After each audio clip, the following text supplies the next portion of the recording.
네, 하나님께서 오늘 우리에게 허락하신 말씀은 신약성경 사도행전 4장 32절 말씀부터 35절까지 말씀을 제가 봉독합니다.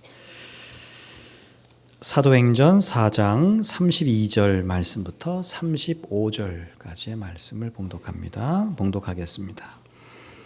믿는 우리가 한 마음과 한 뜻이 되어 모든 물건을 서로 통용하고 자기 재물을 조금이라도 자기 것이라 하는 이가 하나도 없더라. 사도들이 큰 권능으로 주 예수의 부활을 증언하니 무리가 큰 은혜를 받아 그 중에 가난한 사람이 없으니 이는 밭과 집 있는 자는 팔아 그 판 것의 값을 가져다가 사도들의 발 앞에 두매 그들이 각 사람의 필요를 따라 나누어 줌이라. 아멘. 자, 오늘은 우리 교회가 이 땅에 설립된 지 49주년이 되는 주일입니다. 정확한 창립일은 6월 5일이지만 우리는 매년 6월 첫째 주일을 창립 기념주일로 지키고 있습니다. 49주년, 이제 내년이면 50주년인데 참 오랜 세월입니다. 사람의 나이로 치면 세월의 흔적과 또 중년의 무게감을 느낄 수 있는 때입니다. 그동안 우리는 이 교회 안에서 또 이 교회 중심으로 믿음 생활을 해왔고 또 앞으로도 큰 변동이 없는 한 우리는 이 교회를 중심으로 믿음 생활을 해나갈 겁니다. 집안이 화목하면 모든 일이 잘 된다. 우리 아는 한자죠. 가화만사성이라는 말처럼 믿음을 가진 우리는 교화만사성, 교회가 화목해야 평안해야 또 우리의 삶도 또 평안하고 잘 된다. 이 말이 정말 적용이 됩니다. 여러분, 그렇다면 우리는 나 개인의 믿음 생활을 돌아볼 뿐 아니라 우리가 늘 신앙생활이라는 건 결국 내가 어떻게 하나님 앞에서 믿음 생활하고 있나 이걸 돌아보면서 늘 교정해 나가고 수정해 나가는 건데 그뿐 아니라 우리 교회가 말씀을 중심으로 어떤 교회가 되어야 하는지 이걸 살펴서 단순한 참여자나 관망자가 아니라 그런 교회가 되는 일에 나를 드리고 헌신하는 일도 굉장히 중요합니다. 자, 그런 의미에서 오늘 말씀은 우리 교회가 어떤 교회가 되어야 되고 우리 교회를 어떤 교회로 만들어 가야 하는지 우리를 깨닫게 해주시는 말씀입니다. 자, 첫째는 마음과 뜻이 하나 된 교회입니다. 32절 앞부분에 보면 믿는 무리가 한 마음과 한 뜻이 되었다 이렇게 말씀합니다. 요즘 세상을 보면 참 많은 사람들이 함께 살아가지만 마음은 점점 따로따로 흩어져 살아가는 그런 시대를 오늘 우리가 살아가고 있습니다. 한 집에 살아도 마음이 다르면 외롭죠. 또 한 교회에서 앉아서 지금 이 시간에도 함께 앉아 예배드리지만 한 교회에 앉아 있어도 뜻이 다르면 이게 힘이 생기지 않습니다. 여러분, 단순히 사람이 많은 수가 모였다고 해서 공동체가 되는 것이 아니라 또 같은 공간에 있다고 해서 하나가 되는 것도 아닙니다. 진짜 공동체는 마음이 통하고 또 같은 주님을 바라볼 때 세워지는 것이죠. 마음이 통하고 뜻이 같아야 되고 같은 주님을 바라보는 초대교회가 그런 교회였습니다. 그들은 가진 게 많아서 능력 있는 교회가 아니었죠. 예배당이 그 시대에 예배당이 있었던 거 아니고 당연히 화려한 예배당은 전혀 없었던 것이고 성령의 은혜 안에서 믿는 무리가 한 마음과 한 뜻이 되었기 때문에 참 하나님이 기뻐하시는 교회가 되었다라고 하는 겁니다. 자, 그런데 이제 이처럼 한 마음과 한 뜻 되는 게 중요한데 사실 더 중요한 건 뭐죠? 무엇에 한 마음과 한 뜻이 되느냐 이게 중요하겠죠. 한 마음 한 뜻 되는 거 중요해요. 근데 무엇에 한 마음 한 뜻 되느냐 이거 생각보다 중요합니다. 창세기 11장에 바벨탑 이야기가 나오는데 그때 사람들은 한 마음이 됐습니다. 그런데 목적이 뭐였어요?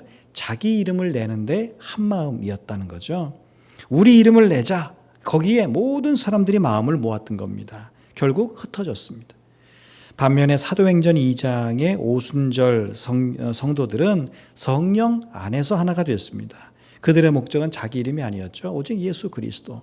그 이름뿐이었다는 거죠. 그래서 사도행전 2장에 나오는 이 성도들은 흩어짐이 아니라 함께 하나님의 은혜로 교회가 세워지고 복음이 증거되는 그런 시대를 맞이하게 됐습니다. 여러분, 교회는 단순히 사람 많이 모인 곳이 아니라 예수님을 중심으로 마음과 뜻이 모인 공동체다. 이걸 우리가 잊으면 안 됩니다. 한마음 한뜻 떼야 된다 교회가. 근데 나쁜 것에 한마음 한뜻 떼면 그건 교회가 아니죠. 예수 그리스도를 중심으로 마음을 같이 하고 뜻을 같이 하는 곳이 교회다. 오케스트라 아시죠? 클래식 연주하는 거기는 많은 악기들이 있습니다. 소리도 다르고 역할도 다르고 나와야 될 때, 들어가야 될 때, 소리를 낼 때, 안 낼 때가 다 다릅니다. 자, 그런데 지휘자를 바라보고 한 악보를 따라서 연주하면 아름다운 음악이 된다는 거죠. 여러분, 교회도 마찬가지입니다. 다 다릅니다. 여러분, 우리가 얼마나 다릅니까? 나이도 다르죠. 성별도 다르죠. 생각과 또 배움의 어떤 정도와 그리고 우리가 가진 경제적인 어떤 부분들과 가치와 여러분, 우리가 다 같은 게 하나도 없습니다. 평생을 함께해서 한 부부도 비슷한 것을 찾기가 쉽지 않다고 하는, 그런데 우리가 다 다른 우리가 모인 곳이 교회인데 다 다를 수밖에 없죠. 자, 그러나 모두가 예수 그리스도라고 하는 지휘자를 바라보면 교회는 불협 화음이 아니라 아름다운 찬양이 된다는 거죠. 자, 교회에서 어렵고 곤란한 상황이 언제 생기느냐, 뭐 그런 얘기가 있습니다. 내 말이 맞다, 이거 두 사람만 주장하면 이 교회가 참 곤란하고 어려운 상황이 된다. 이 사람도 내 말이 맞아, 저 사람도 내 말이 맞아, 이런 사람이 교회 안에 뭐 얼마가 있든지 간에 두 명만 있으면 교회가 참 힘들어진다는 말이 있습니다. 여러분, 우리가 은혜를 받으면 내 생각이 맞다 이게 아니라 주님의 뜻은 어디 있을까, 이것을 우리가 살피게 된다는 거죠. 내가 맞다. 내가 맞다는 건 뭐예요? 내 기준에서 맞다는 거예요. 저 사람 기준에서 보면 얼마든지 틀릴 수 있습니다. 물론 세상은 상식이라는 게 있죠. 물론 대다수의 사람들은 그 상식의 범위 안에 있는 걸 맞다라고 이야기합니다만은, 자, 그럼에도 불구하고 대한민국의 상식이 다르고 미국의 상식이 다른 것처럼 이 상식조차도 사실은 우리를 하나로 모이게 하는 아주 결정적인 기준이 되지는 못한다는 거죠. 여러분, 하나님이 원하시는 교회는 같은 성격을 가진 사람들, 같은 나이를 가진 사람들, 같은 기질을 가진 사람들만 모이는 그런 교회가 아닙니다. 요즘 보면 뭐 도시 같은 데 보면 뭐 청년들, 젊은 사람들만 모이는 교회가 있는데, 제가 그런 목회자들한테 그런 이야기 합니다. 평생 이분들이 20대, 30대로 있을 거냐? 아니라는 거예요. 20년 지나면 그분들이 50이 되고 60이 되고 70이 될 텐데 그때는 어떻게 할 거냐, 이제 그런 이야기를 가끔 나누곤 합니다. 물론 뭐 또 세대 교체가 되긴 하겠지만, 여러분, 교회라고 하는 것이 같은 사람들이 모인 게 아니라는 걸 우리가 늘 기억해야 됩니다. 저 사람은 왜 저러냐가 아니라 당연한 거예요.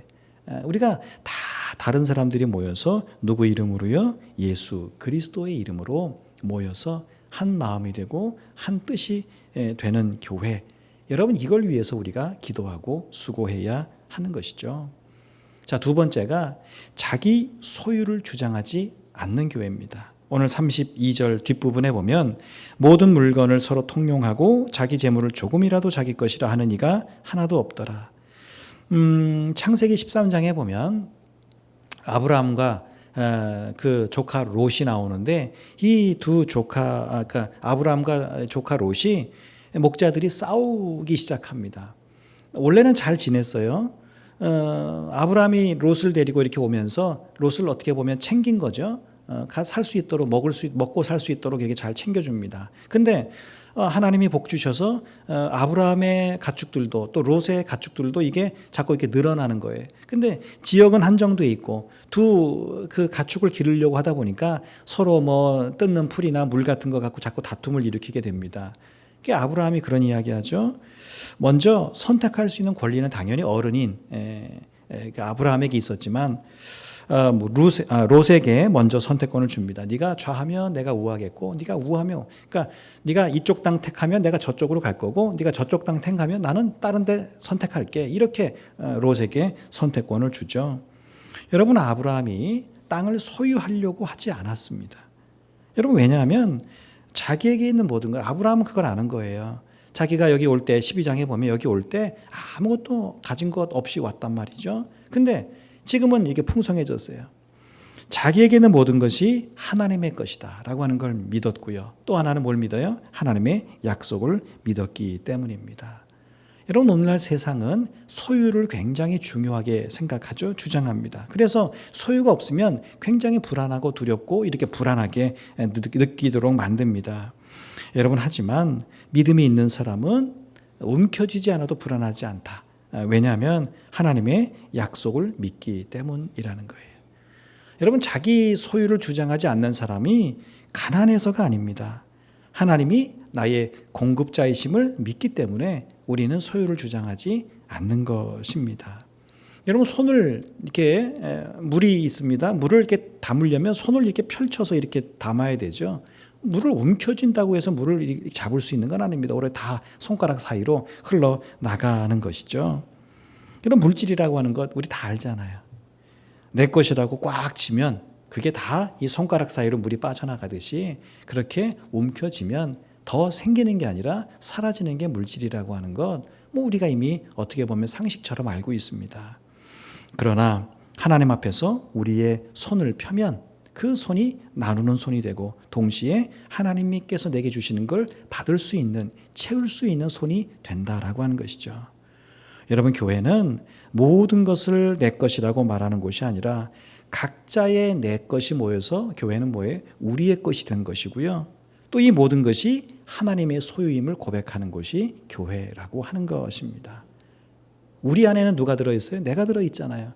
우리 각자의 나의 것들이 모여서 우리의 것이 되고 이 우리의 것이 우리의 것이 아니라 하나님의 것임을 고백하는 그런 곳이 교회라고 하는 거죠. 그래서 하나님의 것을 하나님의 뜻에 따라서 선교와 전도와 이웃을 위해서 우리는 사용하는 것입니다. 자기의 것을 주장하지 않는 교회는 가난한 교회가 아닙니다. 무소유, 그게 아니라 하나님을 주인으로 인정하는 부요한 교회인 것이죠. 하나님을 주인으로 인정하는 교회, 그런 교회만이 여러분 내 것을 내 것이라고 하지 않을 수 있다는 거죠.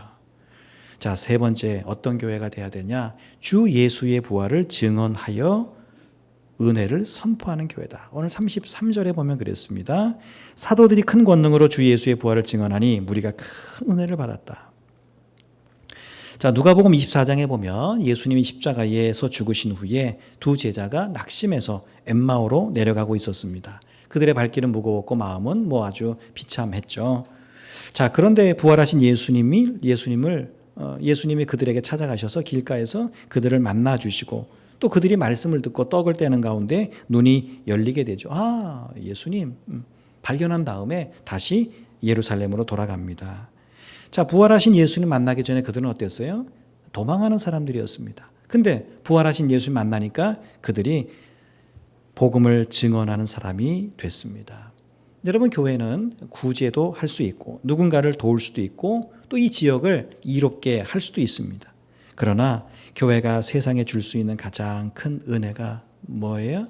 그건 예수 그리스도의 부활을 증언하는 겁니다.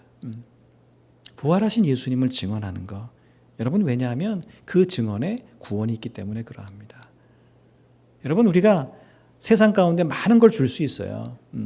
근데 우리가 기적과 믿음의 관계를 이야기할 때 믿음은 기적을 가져다 주지만 기적이 믿음을 가져다 주지 못한다. 이런 것처럼 기적을 경험하면 사람들이 믿어야 될 거 아니냐? 근데 그렇지 않아요. 교회가 세상을 돕는다. 도움을 받으면 그 사람들이 믿음을 갖고 구원을 받을까? 그런 수도 있지만 아닌 경우도 참 많습니다. 여러분, 결국은 우리가 세상에 줄 수 있는 가장 큰 은혜는 뭐예요? 돈이 아닙니다. 뭔가의 도움이 아닙니다. 그게 아니라 부활하신 예수 그리스도를 그에게 증거해서 그가 구원을 얻도록 하는 게 교회가 세상 가운데 줄 수 있는 가장 큰 선물인 거예요. 여러분, 이걸 우리가 잊어버리면 안 됩니다. 잊어버리는 순간 우리는 교회가 뭘 해야 되는지를 놓치게 돼 있습니다. 우리는 무슨 일을 하더라도 그 끝에는 뭘 볼 줄 알아야 돼요? 사람들이 볼 때는 교회가 구제하는구나, 섬기는구나, 봉사하는구나 이렇게 볼지 모르지만 우리의 머리 그 끝에 그 생각은 뭐예요? 이걸 통해서 내가 부활하신 예수 그리스도를 저 사람에게, 우리 지역에 누군가에게 증거해야지. 그래서 그도 나처럼 구원받도록 해야 되는구나. 여러분, 이게 우리가 결국 갖고 있어야 되는 마지막 교회된 자로서의 모습입니다. 전구는 모양이 좋아도 아무리 예뻐도 전기가 들어오지 않으면 빛을 내지 못합니다. 여러분, 교회가 다른 것 다 좋아도 그 속에 부활의 복음이 흐르지 않으면 결코 세상을 밝힐 수 없습니다. 여러분, 초대교회가 가진 게 많아서 힘이 있던 건 아닙니다. 전혀 형편없었어요. 오늘날에 비하면 아무것도 없었습니다. 그러나 그들에게는 뭐가 있었어요? 부활의 확실한 복음이 있었던 거죠. 여러분, 그래서 그 권능과 은혜가 놀랍게 그 시대에 나타났습니다. 여러분, 휴대폰 다 갖고 계시지만 배터리가 10% 안 나오면 10% 정도 남으면 이게 스마트폰에서 경고를 보내죠. 배터리가 부족하다. 굉장히 불안합니다. 심지어는 50%만 안 돼도 우리는 굉장히 불안함을 갖고 충전을 하게 되는데, 우리 영혼의 배터리가 방전되는 건 우리 잘 모릅니다. 영혼의 배터리가 10%밖에 안 남았다. 이거 잘 모른다는 거죠. 여러분, 교회가 뭐 하는 거예요? 그런 것에 비유하자면 이 영혼의 배터리를 충전하는 곳이 이 교회라고 하는 것이죠. 그 충전의 핵심은 뭐예요? 전기와 같은 그 역할을 하는 것이 부활하신 예수 그리스도의 복음인 것이죠. 여러분, 세상이 필요로 하는 교회는 좋은 일이 많은 교회, 그런 교회가 아니라 가장 좋은 소식인 부활의 복음을 선포하는 교회다. 부활의 복음을 선포하는 교회가 가장 좋은 교회다. 이것을 기억하고 우리가 그런 교회가 되도록 우리 각자 삶의 자리에서 내가 만나는 사람들에게 그런 일을 하는 거예요. 교회가 세상을 향해서 마이 스피커에다 대고 이야기할 수도 있겠지만은 그것보다 가장 더 좋은 건 뭐예요? 저와 여러분들 각자가 만나는 사람들 삶의 자리에서 부활하신 예수 그리스도의 복음을 전할 때 여러분, 그 사람들에게 구원의 역사가 일어나는 줄로 믿습니다. 네 번째는 자기 것을 나누는 교회입니다. 자, 오늘 34절에 보니까 그 중에 가난한 사람이 없으니 이는 밭과 집 있는 자는 팔아 그 판 것의 값을 가져다가 사도들 발 앞에 두매라고 했습니다. 앞서 말씀에서 우리가 자기 소유를 주장하지 않는 교회가 돼야 된다. 그러면 주어진 소유를 어떻게 해야 되느냐? 첫째가 나눔이죠. 나누는 겁니다. 요한복음 6장에 보면 5,000명이 넘는 사람들이 굶주렸을 때 한 아이가 보리떡 5개와 물고기 2마리를 내놓게 되죠. 자, 사람들의 눈으로 보면 한 어린아이의 간식 그 정도밖에 안 되는 아주 작은 거였어요. 자, 그런데 주님의 손에 들려지자 수많은 사람들이 먹고도 남는 기적이 됐다는 거죠. 나의 것을 나의 것이라고 하지 않고 나누었을 때 모두가 누리는 넉넉함이 됐다. 자, 이게 그 말씀이 주는 메시지입니다. 여러분, 나눔은 양이 되지 않죠. 우리나라에도 좋은 속담이 있잖아요. 콩 한 쪽도 나눠 먹는다. 이 말이 무슨 의미입니까? 콩 한 쪽 얼마 된다고? 하나 먹어도 배부르지도 않을. 그런데 그걸 나눠 먹는. 그러니까 나눔은 양이 문제가 아니라는 거예요. 주님의 손에 드려지는 믿음의 문제라고 하는 것이죠. 여러분, 작은 나눔도 이게 나 혼자 먹으면 음식이라고 하면 아무것도 아니지만 이 작은 나눔도 이게 주님께 드려지면 누군가에게는 큰 은혜가 된다는 걸 보여주는 그런 말씀입니다. 촛불 하나가 있고 초가 2개가 있는데 하나는 초가 불이 붙어 있습니다. 자, 초 하나 불 붙어 있는 걸 옆에 있는데 아직 불 안 붙은 양초에다 갖다가 딱 댄다고 해서 여러분, 이 초에 뭐가 손해가 나거나 뭐가 빛이 줄어들거나 그렇습니까? 양초 그렇지 않죠. 초 이렇게 있으면 꺼진 데 있으면 갖다 붙이면 요거 그대로 있고 또 불 붙은 양초도 또 이거만큼이나 밝아서 방이 2배로 밝아지게 됩니다. 여러분, 나눔이 그렇다는 거예요. 내게 없어지는 게 아니에요. 우리는 가끔 착각합니다. 내가 누군가 주면 내 거 없어지는 거 아니야? 하나님이 나눔은 그런 원리로 만들지 않으셨어요. 내 거를 줬는데 이상하게 또 채워지고 누군가도 유익하고 기뻐지는 그런 일들이 일어나더라는 것이죠. 복음 안에서 나누면 우리 공동체 전체가 밝아지고 또 우리가 사는 모든 것이 밝아지는 것. 그래서 우리 교회가 그런 나눔을 많이 하는 것이죠. 이런 믿음이 자라면 마음만 움직이는 게 아니라 손도 움직이게 마련입니다. 입술의 아멘이 나눔으로 이어질 때 여러분, 교회가 따뜻해지고 이 교회 울타리 밖이 더불어 사는 은혜가 있는 줄로 믿습니다. 자, 마지막 5번째가 사람의 필요를 채우는 교회입니다. 자, 오늘 35절에 보니까 그들이 각 사람의 필요를 따라 나누어 줌이라 그랬죠. 자, 있는 소유를 나누는 2번째 방법, 그건 사람의 필요를 채우는 겁니다. 조금 아까 나누는 게 그러면 사람의 필요를 채우는 거. 물론 사람의 필요를 채우는 것도 큰 의미에서 보면 나누는 것과 같다고 할 수 있습니다. 자, 누가복음 10장에 보면 선한 사마리아 사람의 비유가 나오죠.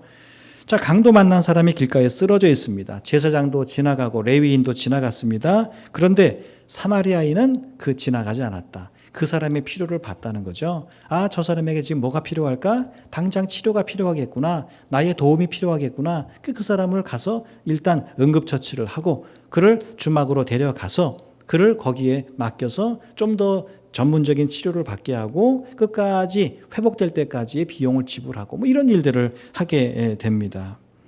여러분, 이 사마리아인 이 사람에게 지금 뭐가 필요하냐 이걸 봤다는 거죠. 내가 이 사람에게 가서 뭘 말할까 이게 아니라 지금 이 사람에게 뭐가 필요하지? 여러분, 교회는 사람을 판단하기 전에 먼저 사람의 필요와 아픔을 볼 줄 알아야 합니다. 세상은 딱 눈에 보이는 것 같고 나쁘다 좋다 이거다 아니다 뭐 옳다 그르다 그렇게 말하지 않습니까? 여러분, 근데 교회는 그러기 전에 먼저 그 사람의 필요를 볼 줄 알아야 하고 그걸 채워줄 줄 알아야 합니다. 병원에 간다고 해서 모든 환자에게 똑같은 약을 주지 않습니다. 감기 들린 사람은 당연히 감기에 합당한 약을 줄 것이고요. 어디가 부러져서 갔으면 깁스를 해주지 뭐 어디가 부러져서 가는데 감기약을 주는 병원은 없습니다. 필요가 다르기 때문이죠. 여러분, 교회가 그러한 겁니다. 여러분, 사실 교회 안에 많은 사람이 있다고 했잖아요. 근데 우리가 어떤 원칙과 기준은 당연히 있어야 되겠지만 보면 그렇습니다. 어떤 사람에게는 똑같은 상황인데도 어떤 사람에게는 위로가 필요하고요. 어떤 사람에게는 격려가 필요하고 어떤 사람에게는 야단치는 권면이 필요하고 어떤 사람에게는 또 실제적인 도움이 필요한 겁니다. 건강한 교회는 사람을 획일적으로 대하지 않는다는 거예요. 다 이거 해야 된다. 다 저거 해야 된다. 그게 아니라 사실은 하나님이 주신 우리의 지상 명령 안에서 각 사람의 필요를 보고 그 필요를 채울 줄 아는 교회와 사람이 정말 좋은 교회와 사람이라고 하는 거죠. 여러분, 우리가 가끔 그런 말 하죠. 교회 안에서 좀 어떠세요? 괜찮습니다. 우리 그런 저도 그렇지만 괜찮습니다. 이런 표현을 많이 쓰잖아요. 자, 그런데 이제 얼굴을 보면 상태를 보면 괜찮아 보이지 않을 때가 있잖아요. 그죠? 말은 괜찮아요. 괜찮습니다. 말은 하는데 실제로 이렇게 보면 괜찮지 않은 것 같은 느낌을 받을 때가 있지 않습니까? 여러분, 그래서 이 교회가 참 그냥 겉으로 괜찮습니다. 괜찮구나 하고 슉 지나가는 게 아니라 사실은 그 마음을 살피는 곳이 되어야 하는 거죠. 물론 가장 좋은 건 뭐예요? 괜찮지 않다고 표현해 주는 게 제일 좋아요. 어디 아프면 아프다. 어디 좀 상했으면 상했다. 이거 이야기해 주는 게 제일 좋은데 또 우리가 여러 가지 체면 때문에도 그렇고 미안해서도 그렇고 괜찮다고 대답할 때가 있잖아요. 여러분, 그럴 때 우리가 그 괜찮습니다라고 하는 말 뒤에 숨은 그 필요들을 볼 줄 안다면 정말 우리는 좋은 성도와 좋은 교회가 될 겁니다. 여러분, 세상 가운데 칭송받는 교회는 무슨 큰 대단한 일을 하는 교회가 아니라 곁에 있는 한 사람의 필요를 채워주는, 외면하지 않는 그런 교회일 겁니다. 사도행전에 나오는 예루살렘 교회가 나눔의 공동체였다면 그 뒤에 나오는 안디옥 교회는 뭐예요? 그 정신을 이어받아서 선교하는 공동체였습니다. 예루살렘 교회는 나눴어요. 오늘 말씀에 있죠. 나눴어요. 뒤에 나오는 안디옥 교회는 선교하는 공동체였습니다.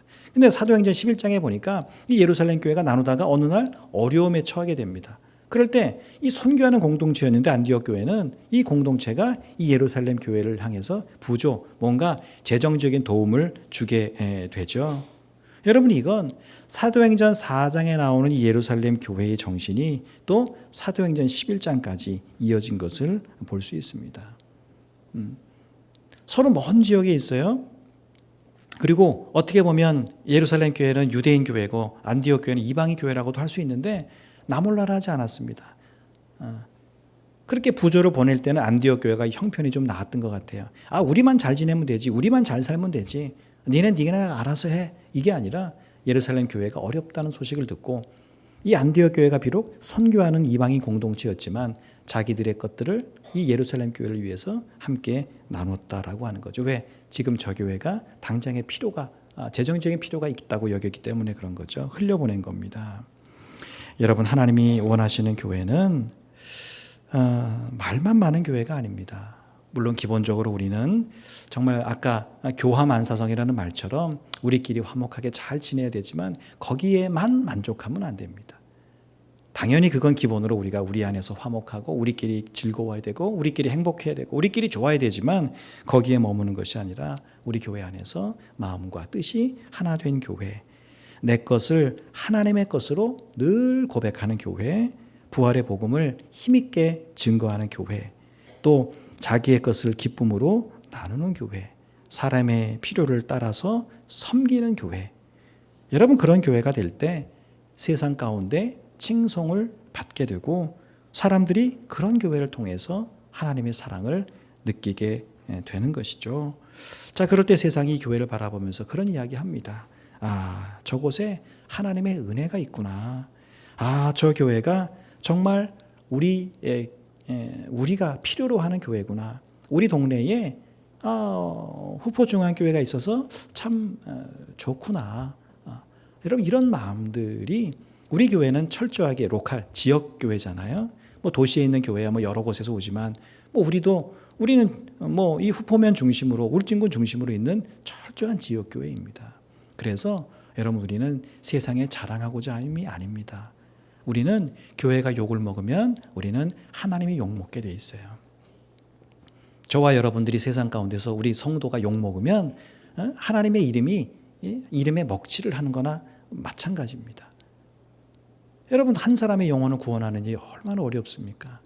근데 한 사람이 나 때문에, 우리 교회 때문에 실족한다면, 믿음으로 돌아오는 그 시간들이 더 늦어진다면 참 우리가 큰 실수와 잘못을 하는 것 아니겠습니까? 자, 하나님이 원하시는 교회, 또 세상이 필요로 하는 교회, 사람들이 좀 교회를 갈까? 그럴 때 오고 싶어하는 그런 교회. 그래서 세상 가운데 칭송받고, 오늘 이 시대에 어떤 사람들은 교회가 필요 없다고 하는 이런 시대에 우리 교회가 있으므로 우리가 있는 이 후포면과 또 우리 울진 지역이 우리 교회 때문에 구원받는 자의 수가 날마다 더해진다면 우리 교회가 여기에 50년을 있든 100년을 있든 참 하나님이 기뻐하시는 교회가 될 줄로 믿습니다. 남은 삶 우리 교회를 늘 생각하면서 내 믿음 아니라 한 걸음 물러서서 이 교회를 좀 바라보는 여러분 되시기를 주의 이름으로 축복합니다.